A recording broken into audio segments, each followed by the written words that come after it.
La paralysie du sommeil. Connue depuis l'Antiquité puisqu'Hippocrate en parlait déjà dans ses recueils, elle a soulevé bien des fantasmes, bien des croyances. Et aujourd'hui encore, beaucoup de croyances y sont associées. Durant ces 5 prochaines minutes, vous aurez compris que le phénomène est tout à fait normal et expliqué. Soyons clairs, pour les gens qui la vivent, une paralysie du sommeil est extrêmement traumatisante. L'individu est bel et bien réveillé, en état de conscience, capable de faire des additions, des soustractions, des multiplications, même s'il le fait pas. Mais enfin bref, il pourrait. Mais à son grand désespoir, bouger ne serait-ce qu'un orteil est totalement impossible. Rien n'est possible, même pas un son. C'est là que l'expérience devient extrêmement traumatisante. Elle dure en général de quelques secondes à quelques dizaines de secondes, rarement au-delà d'une minute. Mais évidemment, dans ces moments-là, tout est relatif.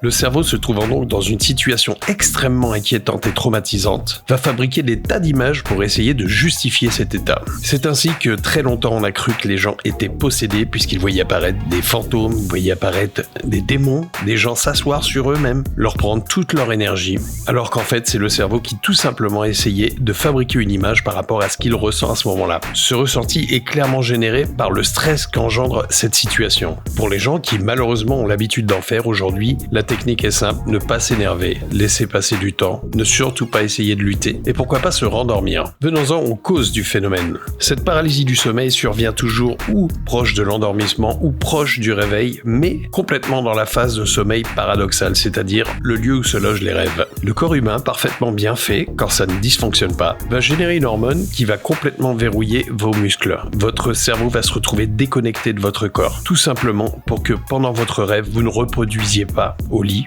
ce que vous êtes en train de faire pendant votre rêve. D'ailleurs, les gens dépourvus de cette hormone ou avec un dysfonctionnement de cette hormone, sont très souvent somnambules. Donc en réalité, vous êtes réveillé un poil trop tôt ou un poil trop tard pour que cette hormone se soit complètement dissipée et vous laisse de nouveau complètement pouvoir être libre de vos mouvements. Bien sûr, ce verrouillage total ne s'opère que sur des muscles moteurs et pas du tout sur les muscles réflexes. Si ça vous arrive, ne vous inquiétez pas. Durant cette paralysie, vous respirez normalement, votre cœur bat normalement et même quelques petits muscles constituant votre oreille, qui sont très utiles au maintien de votre équilibre, sont encore en action. Les centres médicaux du sommeil connaissent très bien cet état de fait et d'ailleurs aucun traitement n'est proposé. Aucun traitement en général. Si le phénomène devient très handicapant, attention, il peut être aussi synonyme d'une maladie du sommeil bien connue, la narcolepsie. Dans ce cas-là, quelques examens complémentaires évidemment s'imposeront. Mais dans 99,9% des cas, aucun traitement n'est nécessaire. Un petit peu de relaxation, évitez les ordinateurs ou les lumières bleues le soir avant d'aller se coucher et normalement, tout devrait bien se passer. Bref, faisons tomber le voile